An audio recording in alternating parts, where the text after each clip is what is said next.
Senhor Deus, em nome do Senhor Jesus, a minha vida em tuas mãos, uma vez mais, eu venho colocar. E eu clamo, Deus, pela tua misericórdia, pela tua compaixão, pela ajuda do Senhor, no proclamar da tua palavra, a qual, amado Deus, repousa sobre mim a responsabilidade. Peço a tua ajuda, Deus, pois de mim mesmo eu nada tenho a oferecer às vidas que aqui se encontram, mas o Senhor tem. Através da tua palavra, o Senhor tem pão vivo que desceu do céu, tem água viva que flui do teu trono. A tua palavra é vida, é alimento, é sustento. Por isso, amado Deus, tenha misericórdia de mim e ajuda-me, ó Deus, no proclamar desta palavra, em nome de Jesus. Amém. Amém? Salmo 23. Salmo 23. Deus teve misericórdia da minha vida, meus irmãos, porque essa semana foi muito corrida para mim. Sobrinho enfermo, casamento de Carla e todas as demandas.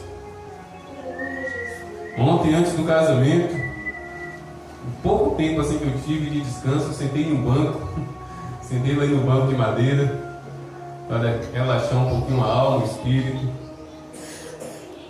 E eu não tive tempo de me debruçar na palavra de Deus para elaborar um sermão, uma palavra específica, como eu sempre faço.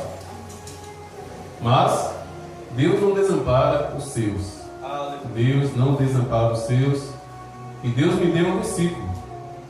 Hoje, por volta de 2h30, 3 da tarde, Deus me levou a esse versículo. Já ministrei esse versículo a uma alma cansada e abatida, agora à tarde. E eu vou, uma vez mais, proclamar, cavar um pouco mais em cima desse versículo, porque sempre tem mais água.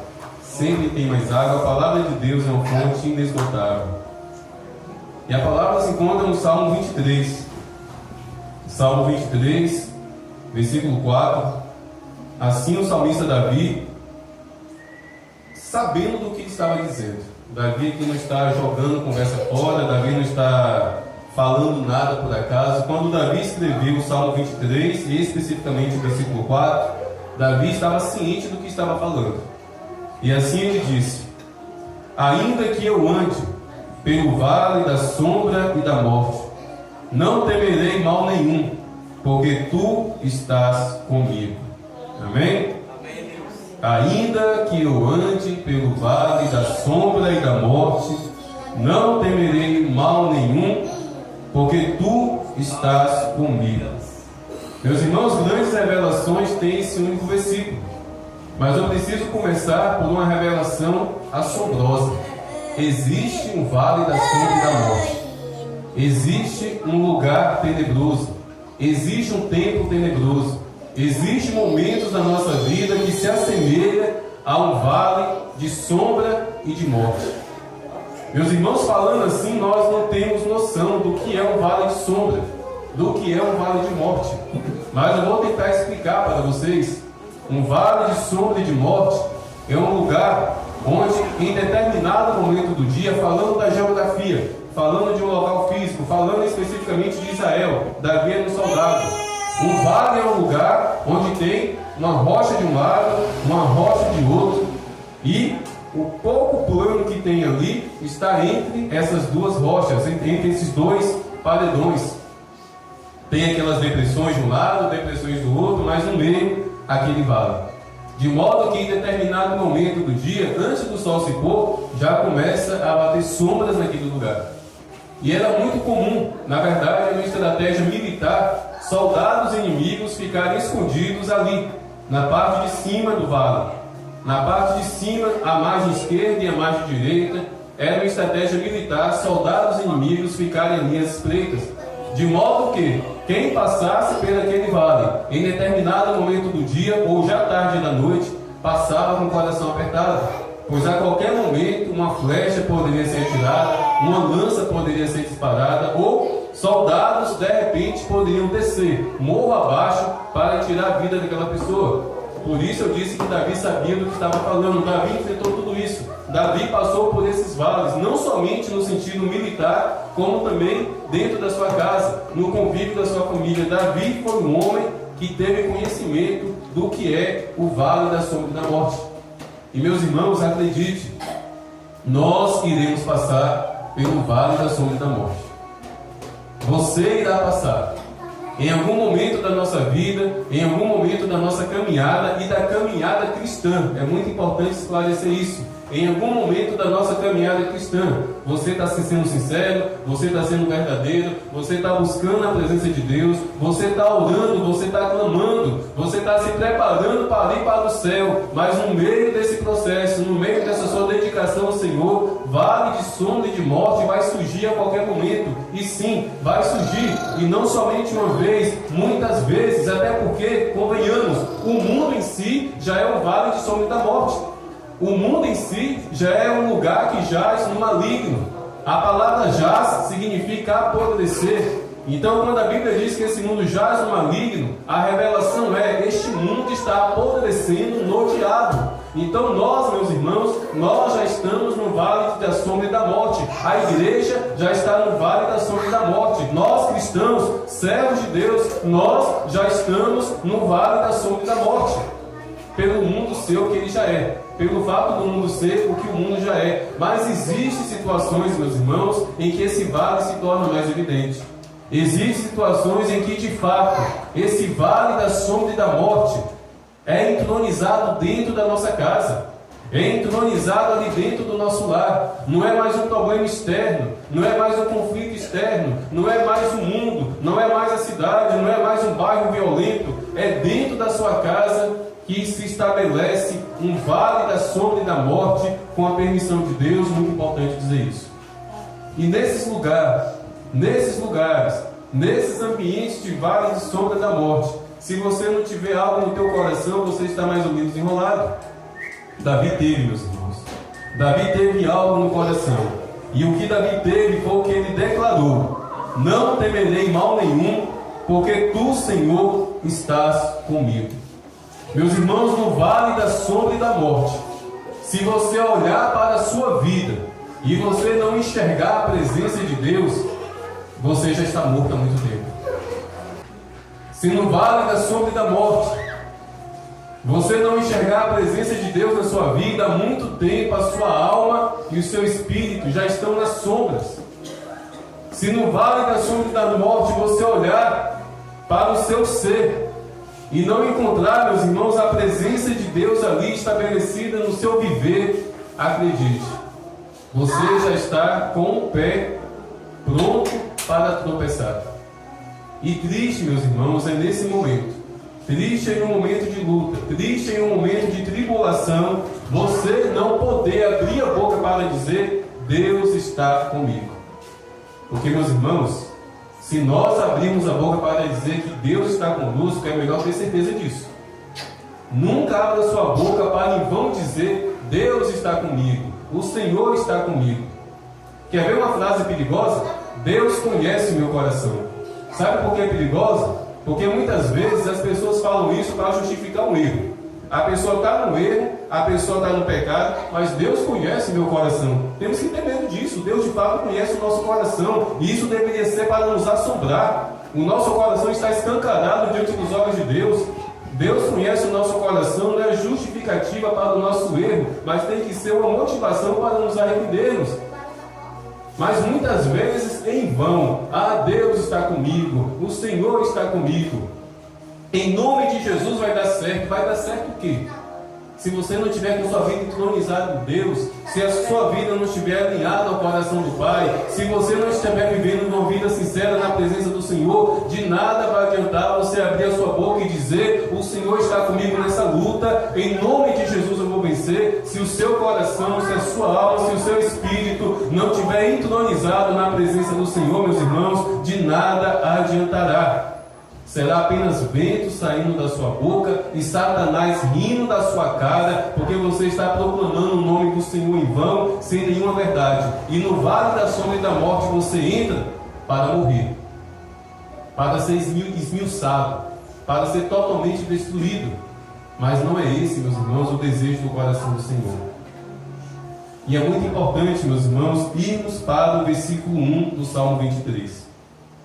Sabe quem pode dizer que no vale da sombra e da morte o Senhor está comigo, é essa pessoa aqui que o Salmo 23, versículo 1 nos apresenta.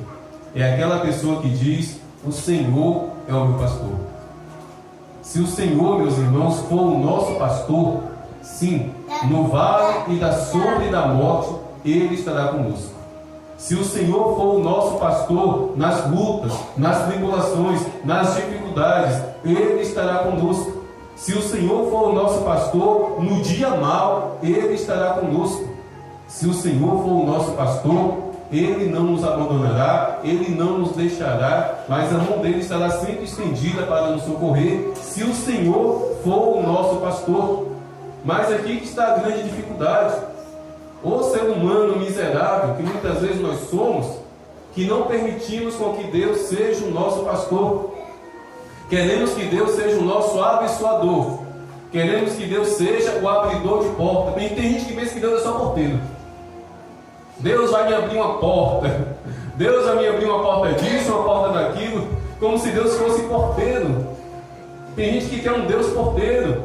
Tem gente que quer um Deus abençoador. Muitas vezes nós queremos um Deus que vai só nos fazer carinho, que vai só nos dar afeto. Mas, meus irmãos, nós só precisamos de uma coisa: Deus tem que ser o nosso pastor. Deus tem que ser, meus irmãos, o nosso pastor. E quando Davi diz isso, é fazendo uma simbologia com um pastor de fato de ovelhas. Um pastor carrega um cajado. O pastor está ali pronto para disciplinar as ovelhas. O pastor está ali pronto para puxar a ovelha pelo pescoço. Aquela curvatura que tem um cajado de pastor, como se fosse um cabo de guarda-chuva, era justamente para puxar as ovelhas pelo pescoço, dona Elvira. A ovelha está caminhando pelo caminho de desobediência, a ovelha está caminhando para se alimentar de pastos que são sujos, imundos. A ovelha está se desviando para beber águas apodrecidas. O pastor vai lá e puxa pelo pescoço e traz para perto de si.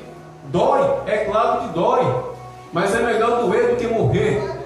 É melhor sentir dor diante da disciplina do Senhor do que morrer no pecado, consequência da desobediência. Se o Senhor for o nosso pastor, se nós permitirmos com que Deus seja o nosso pastor, aí sim, no vale da sombra e da morte, Ele estará conosco. Mas como eu disse, nós não permitimos que Deus seja o nosso pastor. Nosso coração se endurece. Me explique, pastor. Eu te explico. Falta de perdão no teu coração, falta de misericórdia no teu coração, a dureza no teu coração, a ira, a rebeldia, o mau testemunho. Do que adianta você dizer de boca para fora, para toda a igreja ouvir, quem passa lá fora escutar: Deus está comigo, sendo que os olhos do diabo, quando olha para você, não enxerga isso. Sendo que os olhos dos demônios, ao olharem para você, não enxergam a presença de Deus na tua vida. Eu sempre digo isso aqui porque é necessário dizer isso. Roupa de crente não é sinônimo de presença de Deus. Quem me olhar andando pelas ruas de Guaratinga, do jeito que eu estou aqui agora, sapato, calça social, camisa social, mesmo sem a Bíblia na mão, mesmo que aqui ninguém me conhecesse, vai dizer: é crente, com certeza ali é crente. Mas será que os demônios, ao olharem para mim, enxergam de fato que eu sou um crente? Será que os demônios, ao olharem para mim, enxergam de fato a presença de Deus? Se Deus não estiver sendo meu pastor, vai ser só roupa de crente. Se Deus não estiver sendo meu pastor, serão somente as pessoas que irão dizer isso. Mas no mundo espiritual, eu estarei totalmente nu, totalmente despido, ao alcance dos demônios. Meus irmãos, Deus sendo o nosso pastor, acima de tudo, não é somente para nos proteger do mal. Deus ser o nosso pastor, acima de tudo, não é somente para nos livrar dos ataques de Satanás. Deus ser o nosso pastor é para nos corrigir, é para nos exortar, é para mudar a nossa vida, é para converter a nossa vida, é para mudar o homem que nós somos, as mulheres que nós somos, o ser humano que nós somos precisa ser mudado. Caso contrário, meus irmãos, igreja vai ser um lugar só para vir bater papo, como no início do culto que eu chamei a atenção das irmãs. Não pode ser assim. Igreja tem que ser um lugar onde você vai desfilar, não as suas roupas bonitas, mas desfilar a transformação que Deus está fazendo na tua vida. para que dessa forma, quando o vale da sombra da morte surgir, você tenha respaldo para dizer: Deus está comigo. Meus irmãos, não faz muito tempo, eu fui chamado em uma casa para orar por uma pessoa endemoniada. Essa pessoa que me convidou, crente, aparentemente crente, estou orando pela mulher endemoniada, e quem passa mal foi a crente que me convidou. Começou a sentir ânsia de vômito, começou a ficar... Alguma coisa está acontecendo com essa irmãzinha. Tem boa vontade no coração, pediu ajuda: pastor, vamos lá, meu irmão precisando. E eu falei com ela: minha irmã, se fortaleça. Se fortaleça, porque se a senhora teve esse mal-estar, se a senhora teve essa vestígio, se a senhora teve ânsia de vômito, não é normal. Cuidado, minha irmã. Ore, se consagre, se dedique, busque a presença do Senhor. Só faltou falar: deixa Deus pastorear a senhora. Porque muitas vezes, meus irmãos, somos ovelhas rebeldes. Somos ovelhas rebeldes. E precisamos aprender a ouvir a voz do Senhor. Meus irmãos, eu sou um pastor que sou pastoreado. Abaixo de Jesus Cristo, que é o meu pastor, eu tenho o pastor Rafael. Temos que ser pastoreados. Temos que ser pastoreados. Agora tem um detalhe: se Deus não for o pastor de vocês que congregam nessa igreja, eu nunca poderei ser o pastor de vocês. E às vezes acontece esse erro, sabia? Às vezes acontece o erro de ser mais fácil a pessoa ser pastoreada por um pastor de carne e osso do que por Deus. Porque geralmente o pastor de carne e osso é mais maleável, é mais sensível, é mais tranquilo. Às vezes o pastor de carne e osso é semelhante a mim. Eu acho que eu nunca fui duro, nunca fui grosso em aconselhar e em exortar nenhum irmão aqui. Mas tem pastor, meus irmãos, que é na base da porrada. Tem pastor que é na base, vem aqui à frente e expõe um pecado para todo mundo ver. Graças a Deus eu não sou esse pastor, porque eu entendo que acima de tudo quem corrige, quem exorta é a palavra de Deus, e cabe à pessoa se render à palavra de Deus, ao Espírito Santo, para ser transformado. Mas o meu proceder aqui é no particular, é indo, conversando com cada um sempre que for necessário. Mas, meus irmãos, às vezes é mais fácil ser pastoreado, ou por um pastor durão, ou por um pastor assim como eu sou, mas se esquivam. Nós nos esquivamos de sermos pastoreados pelo Senhor. Porque o nosso pastor, ele diz: ame os seus inimigos, ore pelos seus inimigos. E é nessa hora que nós não queremos ser pastoreados por Jesus. O nosso pastor diz: alguém está te devendo, você emprestou dinheiro, essa pessoa não te pagou, perdoe essa pessoa. É nessa hora que a gente não quer que Jesus seja o nosso pastor. É nessa hora. Os nossos olhos estão se voltando para algo imoral, para algo promíscuo, seja no celular ou na televisão. Você recebe do Espírito Santo a exortação, o seu coração se constrange, o Espírito Santo ali te alertando: não assista isso, não repouse a tua alma isso, e você tema. É nessa hora que você não quer que Deus seja o seu pastor.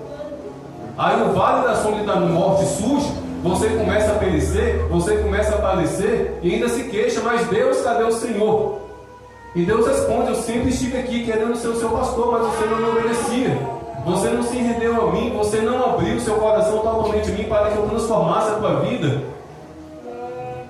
E o vale da sombra da morte surge, e a bagaceira, meus irmãos, acontece. Meus irmãos, a palavra de Deus, ela se cumpre não somente no que diz respeito às bênçãos, mas no que diz respeito também aos alertas de Deus a respeito do que é certo e do que é errado. De nada adianta você decorar o Salmo 23. De nada adianta você abrir a sua boca para ficar repetindo versículos bíblicos. De nada adianta você confiar na sua presença, na sua frequência aqui no culto. Se Deus não for o seu pastor, no sentido de você obedecer a Ele de forma irrestrita, Satanás está a 1 centímetro de ceifar a sua vida, e só você não percebeu ainda. A desobediência, meus irmãos, o coração duro a respeito do que Deus nos ordena, nos coloca ao alcance de Satanás para a destruição total, para a devastação total. Vamos viver uma vida de obediência. Vamos viver uma vida na presença de Deus. Vamos viver uma vida sendo pastoreados por Jesus, pastoreados por Deus. Quando Davi fala aqui no versículo 4, o teu bordão e o teu cajado me consolam, Davi está falando do objeto de madeira, do cajado que o pastor ali usava. Meus irmãos, o cajado de Deus é o Espírito Santo de Deus. O cajado de Deus é o próprio Espírito Santo de Deus, para nos dar direção, para nos dar condução, para nos levar ao arrependimento. O Espírito Santo de Deus é esse cajado de misericórdia, de compaixão, para nos conduzir de volta à obediência. E esse cajado tem a forma da palavra de Deus. O cajado de Deus para nos consolar, para nos corrigir, para nos exortar, é o Espírito Santo de Deus e é através da palavra de Deus. É através da palavra de Deus que o Espírito Santo nos alcança como um cajado celestial para nos disciplinar. Mas, se não dermos ouvidos, se não darmos atenção, se não obedecermos, meus irmãos, o pior desviado é aquele que continua dentro da igreja desobedecendo a Deus. Existe mais sinceridade em uma pessoa que se desvia, vai lá para o mundo, cai na gandaia e está sendo sincero a toda aquela porcaria que ele está vivendo, do que aquele desviado que continua dentro da igreja. O pior desviado é o que está dentro da igreja, Léo. Esse é o pior desviado. Aqueles que estão lá fora, como o filho pródigo, pode se arrepender e voltar. Mas o que está desviado dentro da igreja? Achando que ninguém está vendo. Posso viver de qualquer maneira. Posso viver desobedecendo a Deus. É triste, meus irmãos. É triste. Então, em nome de Jesus, pela misericórdia do Senhor, vamos permitir com que a nossa alma seja pastoreada por Jesus Cristo. Vamos permitir com que o nosso coração seja pastoreado por Jesus Cristo. Vamos permitir com que o nosso espírito seja pastoreado pelo Senhor Jesus Cristo. Para que dessa maneira, quando as tribulações se levantarem, a nossa alma, o nosso coração e o nosso espírito revestido vai estar da armadura de Deus, do poder de Deus, do sangue de Jesus Cristo. Meus irmãos, existem situações na vida do crente que é permissão de Deus. Sim, é verdade. Existe doença que é permissão de Deus.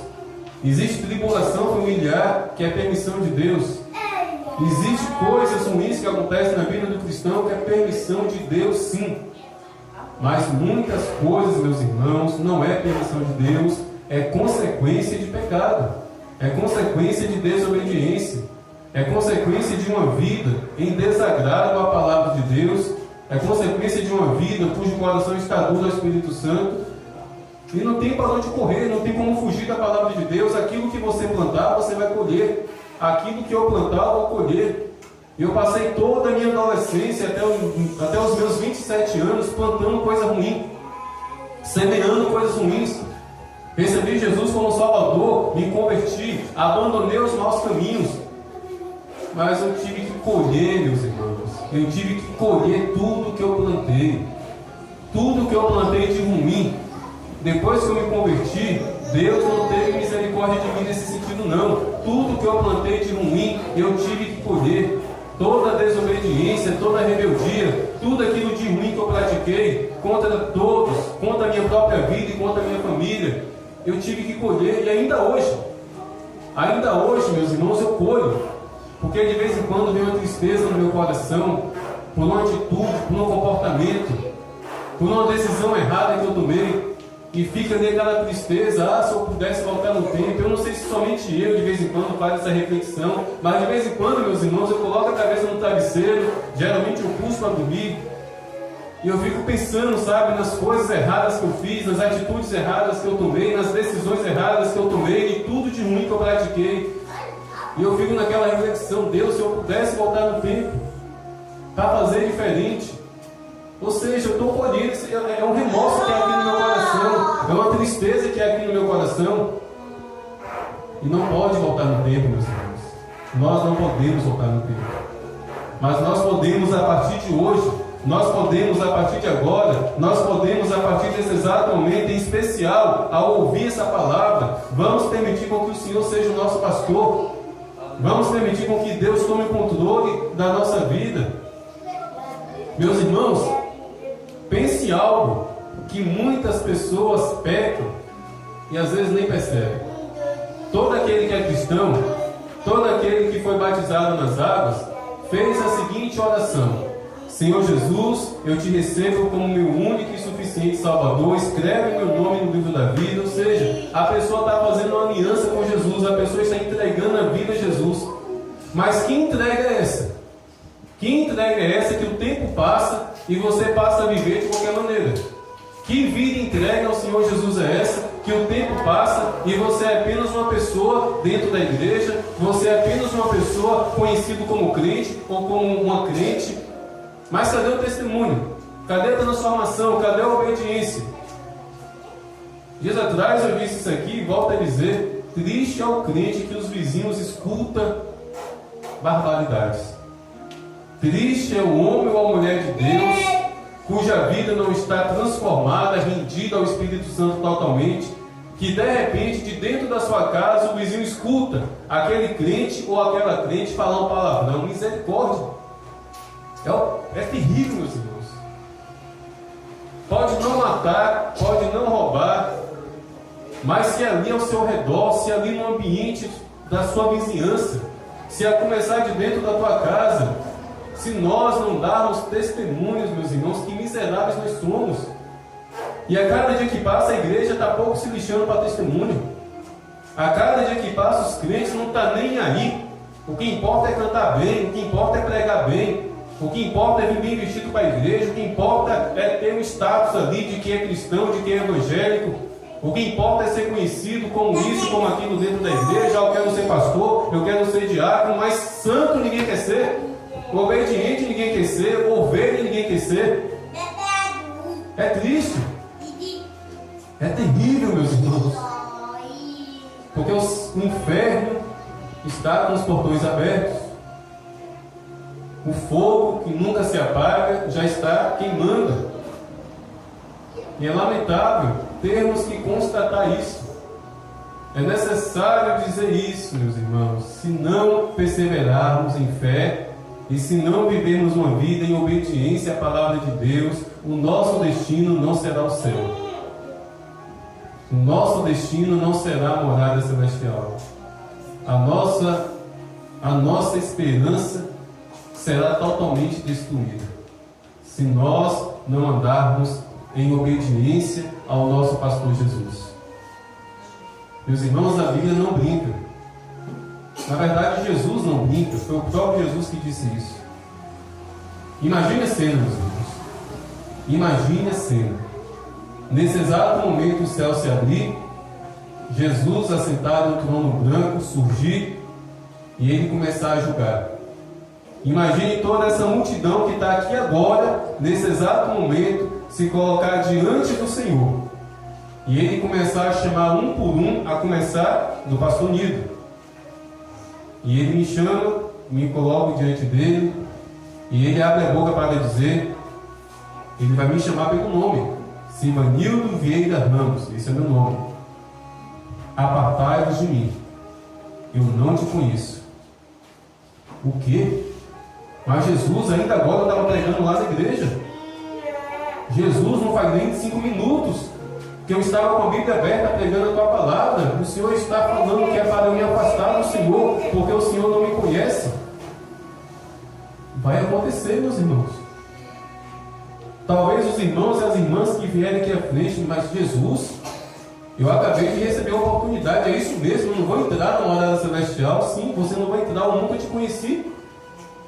Eu nunca te conheci, ou seja, eu nunca fui o teu pastor.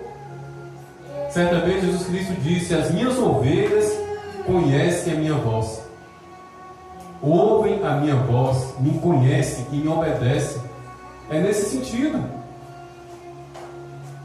Passamos a vida inteira, meus irmãos, na igreja. E muitas vezes não temos comunhão com Cristo, não temos intimidade com Cristo, não temos uma vida na presença de Deus. E muitas vezes nos contentamos com uma alegria repentina. Tivemos aqui um momento de louvor com um hino que eleva de fato o nosso coração à presença de Deus, e muitas vezes nós nos contentamos somente com isso. Ah, que culto abençoado! Quando tocou aquele hino, eu senti uma alegria, eu levantei as minhas mãos. Não é só isso, meus irmãos. Isso é apenas uma gotinha, isso é apenas um fragmento de tudo aquilo que nós devemos ser e fazer na presença de Deus. Houve uma época na minha vida, meus irmãos, que eu era carrapato de monte. Não tinha uma semana que eu não ia para o monte.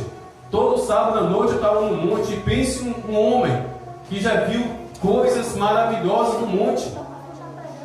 Quantas e quantas noites, meus irmãos, alta madrugada, lá no meio dos eucaliptos, enquanto a oração estava ali efervescente, do nada, de repente, as folhas no chão ficavam florescentes, os galhos de árvore ficavam florescentes, galhos de eucalipto, folhas de eucalipto ficavam florescentes. Quantas e quantas vezes eu voltava para a minha barraca de acampar, levando galhos de árvore florescentes, parecendo uma lâmpada dessa. Quantas e quantas vezes eu tive experiências com Deus no monte, eu era carrapato de monte. Mas chegou um tempo que eu percebi que eu estava viciado em monte. Eu queria ver fogo, eu queria ver a glória, eu queria pegar na palma da minha mão aquele galho florescente. Mas eu percebi que eu estava vivendo uma vida errada. De mal do meu pai, de mal da minha irmã, e sapateando no monte. Crente miserável, desgraçado eu era. E é desse jeito muitas vezes, meus irmãos, que nós somos. Queremos a glória, queremos o poder, queremos a manifestação, queremos rodopiar, sapatear, queremos mostrar para todo mundo que nós somos cheios de Deus. É cheio de Deus, mas cadê a obediência? Cadê a transformação de vida? Cadê a conversão? Meus irmãos, sabe o dia que eu descobri que de fato eu havia me convertido? Quando um ex-amigo meu, do tempo das trevas e da escuridão, chegou até mim e disse: você é um covarde. Por que ele disse isso? Porque eu tinha aceitado Jesus. Ali eu percebi que eu tinha me convertido. Opa, esse camarada olhou para mim e viu algo diferente, a ponto dele ter me xingado de covarde. Ali eu dei glória a Deus. Porque é quando o mundo nos odeia, meus irmãos, que de fato estamos amando a Cristo. Se você aceitou Jesus, se você está na igreja, e os seus amigos e as suas amigas de farra continuam te convidando para farra, tome cuidado. Eles estão olhando para você e não está vendo um testemunho não, a ponto de não te respeitar, a ponto de não respeitar a sua decisão de estar na igreja. Se os seus amigos das antigas continuam te chamando para a cachaçada, para a farra, para os bares, para as festas, mesmo sabendo que você está na igreja, tome cuidado. Você não está transparecendo a luz de Jesus, a ponto deles não ficarem constrangidos em te convidar para aquela podridão. Caso isso esteja acontecendo, reveja: Deus, eu estou convertido. Deus, de fato, eu mudei de vida. Deus, de fato, eu estou te obedecendo. Deus, a minha vida está transparecendo a tua glória. Se porventura estiver acontecendo, muito dificilmente você está vivendo uma vida agradável ao Senhor. Porque a evidência, meus irmãos, a evidência de que estamos na luz é o afastamento das trevas. A evidência de que estamos obedecendo a Deus é que os ímpios nos respeitam. A evidência de que estamos vivendo uma vida de obediência ao Senhor Jesus é que aqueles que odeiam a Cristo sentam o zelo pela nossa decisão e não zombam da nossa decisão, mesmo escarnecendo de nós, mesmo nos chamando disso ou daquilo, mas Ele vai nos respeitar, porque há temor no nosso coração pela presença de Deus, e esse temor gera um ambiente de glória ao nosso redor. Mas tudo isso, meus irmãos, é consequência da obediência. Tudo isso é consequência de uma vida reta, de uma vida íntegra na presença do Senhor. Ah, pastor, falando assim ou pregando assim, até parece que o Senhor é perfeito. Sou nada. Até parece que o Senhor não comete erro. Acredite, eu cometo. Falando assim, pregando assim, pastor, até parece que o Senhor é um anjo, está se colocando como um anjo aqui atrás desse púlpito. Não, meus irmãos. Não.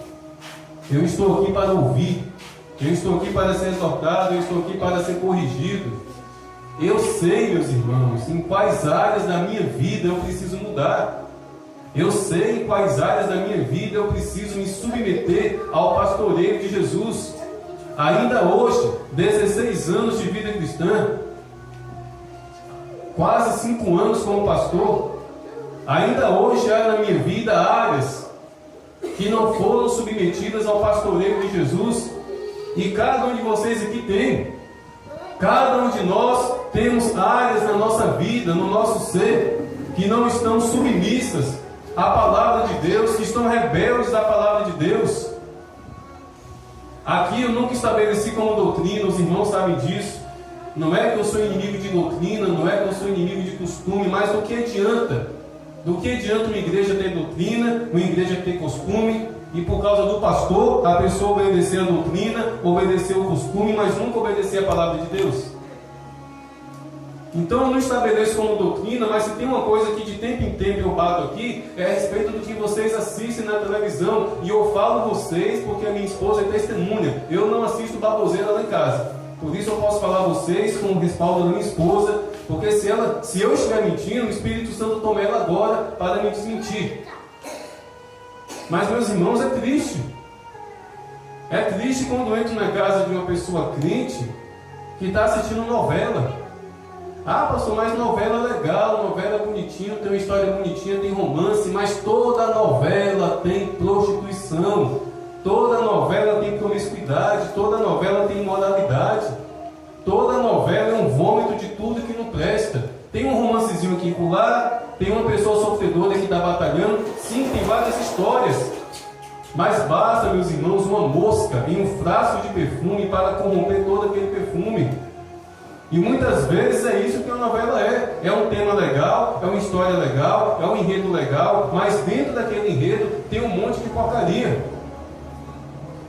Quando a novela Renascer estava ali no auge, essa novela que acabou, acho que já acabou, eu li uma notícia no site do UOL a respeito do traseiro de um ator. A notícia é do seguinte: a web vai à loucura por causa do bumbum de um ator. Por quê? Porque em determinada cena esse ator fica nu. Fica nu e fica com um traseiro de fora. Aí na sala da sua casa, que você ora, oh Deus, entra na minha casa, Deus abençoe a minha casa, que minha casa seja um lar de paz. Aí você liga a televisão e está o traseiro de um homem. Você acha que Deus se agrada disso, criaturas? Não se agrada. Você acha que Deus vai ficar numa casa onde tem tudo que ele desagrada, onde Satanás vomita na sala da sua casa através da televisão, ou vomita nos seus olhos através do celular? Então temos que tomar cuidado, temos que tomar zelo. Temos que tomar a atitude de entender que somos templo do Espírito Santo, que não mais nós vivemos, mas Cristo Jesus vive em nós. Meus irmãos, que revelação poderosa é essa? Não eu mais vivo, mas Cristo vive em mim. Você sabe o que quer dizer isso? É Cristo habitando em mim, é Cristo dentro de mim. Aí a gente obriga Jesus, que habita dentro de nós, a ficar vendo o traseiro de homem pelado na televisão. A gente obriga Jesus, que habita em nós, a ficar vendo imoralidade, prostituição, pornografia. É triste, meus irmãos, mas isso é zombar de Jesus. Isso é convidar Jesus para dentro do nosso coração e na hora do almoço colocar um prato de imundície para ele comer. E tudo isso é um sintoma, é um sinal, é uma evidência de que nós não estamos permitindo com que Jesus seja o nosso pastor. Aí o vale da sombra e da morte aparece, você começa a sofrer, você começa a padecer, você começa a sofrer as consequências da desobediência. E você fica se perguntando, o que eu fiz de errado? Ainda temos a cara de pau de fazer essa pergunta. Ainda temos o cinismo de perguntar, Deus, o que eu estou fazendo de errado? Sabe o que estamos fazendo de errado? Desobedecendo, simples assim. Não permitindo com que Jesus Cristo seja o nosso pastor. Então, meus irmãos, vamos tomar a atitude de quem de fato entregou a vida para Jesus. E vamos viver uma vida de obediência. E vamos permitir com que Jesus Cristo seja o nosso pastor, no sentido de conduzir a nossa vida da forma que Ele quer e não da forma que nós queremos. A começar do próximo culto. Os irmãos chegam, já vêm para dentro da igreja orar e glorificar o Senhor. Amém? Para que vocês provem, testifiquem que de fato vocês estão obedecendo a Cristo. E podem ter certeza, meus irmãos, que em todas as áreas das nossas vidas, se obedecermos ao Senhor, nada, absolutamente nada, da parte de Satanás terá vitória, terá êxito. Meus irmãos, vocês sabiam, olha só o que eu vou falar aqui agora. Vocês sabiam que nenhuma campanha de libertação seria necessária, nenhuma campanha de portas abertas seria necessária, nenhuma campanha de prosperidade seria necessária se obedecermos a Deus? Deuteronômio 28, Deus ali não pede para a gente fazer campanha, pede para obedecer. O infeliz ou a infeliz passa a vida inteira desobedecendo a Deus, mas um carro de som anuncia na rua: sexta, sábado e domingo, grande campanha de portas abertas. Aí o infeliz, a infeliz vai para aquela campanha para as portas serem abertas, mas não quer obedecer a Deus. Campanha de cura e libertação. Não quer obedecer a Deus, não quer obedecer a palavra, não quer abandonar o pecado. Mas eu estou sentindo opressão, eu estou ouvindo voz, eu estou ouvindo vultos, eu vou naquela campanha. Chega lá, o demônio pode até ser expulso. Mas, meus irmãos, expulsar demônios não significa libertar demônio de uma pessoa. O que liberta uma pessoa de um demônio é abandonar o pecado. O que liberta a pessoa de um espírito maligno é se tornar de fato um seguidor de Jesus Cristo. Porque se o Filho vos libertar, verdadeiramente serei livre. E ser liberto por Cristo é se tornar ovelha de Cristo. Então nenhuma campanha de prosperidade, nenhum culto da bênção seria necessário se nós obedecermos. Simples assim. Mas sabe por que nós não queremos obedecer? Porque nós não queremos que Jesus seja o nosso pastor. E sabe por que nós não queremos que Jesus seja o nosso pastor? Porque nós não queremos que Jesus Cristo esteja adiante de nós. Nós não queremos. Nós queremos muitas vezes Jesus Cristo do nosso lado. E na maioria das vezes, Jesus Cristo atrás de nós. Mas na frente de nós, nós não queremos Jesus não. Porque se a gente permitir com que Jesus, meus irmãos, esteja à frente de nós, nós só vamos andar por onde Ele andar. Nós só vamos parar onde Ele parar. Todas as nossas decisões serão pautadas pela direção de Jesus que está diante de nós. Mas nós não queremos Jesus aqui não, na nossa frente não. Queremos até do nosso lado. Ei Jesus, legal você estar comigo, né? Mas na nossa frente, não. E isso é não permitir com que Jesus seja o nosso pastor. Mas a começar da minha vida, em que Deus tenha misericórdia de todos nós, eu espero que a partir de hoje nós venhamos refletir. Primeiro, permitir com que o Espírito Santo sonde o nosso coração e nos revele. Pastor Lido, você está deixando com que Jesus seja o seu pastor? Todos os irmãos aqui, que o Espírito Santo venha falar e que vocês venham ouvir, revelando se vocês estão permitindo com que Jesus seja o seu pastor. E Deus tem interesse nisso, meus irmãos. Deus tem interesse em nos pastorear. Deus tem interesse em nos exortar. Deus tem interesse em nos corrigir. Porque Deus deseja que cada um de nós sejamos de fato ovelhas verdadeiras, sinceras e tementes ao Senhor, para que quando o trono do julgamento seja entronizado para todos enxergarem, ouvirmos: vinde a mim, benditos do meu Pai. Somente quem é ovelha, somente quem é pastoreado, somente quem se rende ao cajado de Deus, que é o Espírito Santo, por meio da sua palavra, ouvirá: vinde a mim, benditos do meu Pai. Que nessa noite, a começar do púlpito até o porteiro da igreja, que todos nós venhamos nos comportar como ovelhas obedientes do pastor Jesus, para no último dia ouvirmos esse convite: vinde a mim, minha ovelha, vinde a mim, meu filho e minha filha, vinde a mim, você andou na minha presença, você me obedeceu, você abandonou o pecado, você resistiu às tentações, você remou contra a correnteza, estava todo mundo caminhando para um lado, mas você decidiu ir na direção contrária, por amor ao meu nome. Vinde a mim, você é bem-vindo na minha morada, porque você permitiu com que eu, Jesus Cristo, se tornasse o teu pastor. Vamos caminhar, meus irmãos, para ouvir esse convite. Caso contrário, apartai-vos de mim, bodes, Apartai-vos de mim, corações rebeldes. Apartai-vos de mim, vocês de coração duros. Apartai-vos de mim, porque vocês nunca me conheceram. Cantaram sobre mim, pregaram sobre mim, receberam oportunidade para se colocar ali no púlpito, para cantar, para pregar. Passou a vida inteira cumprimentando os irmãos com a paz do Senhor, mas eu nunca estive aí contigo. Apartai-vos de mim. Eu não quero vocês na minha morada. Deus é amor, mas o Deus que é amor vai proclamar essa palavra aos ouvidos dos bodes e de todo aquele cujo coração é rebelde, cujo coração é desobediente, e que pela misericórdia do Senhor, que essa não seja a realidade de nós que estamos aqui nesta noite. Porém, vamos nos arrepender, vamos mudar de vida, vamos buscar transformação, vamos buscar o pastoreio de Jesus, vamos atravessar o vale da sombra e da morte, tendo convicção de que de fato Deus está conosco, porque Ele é o nosso pastor. Amém?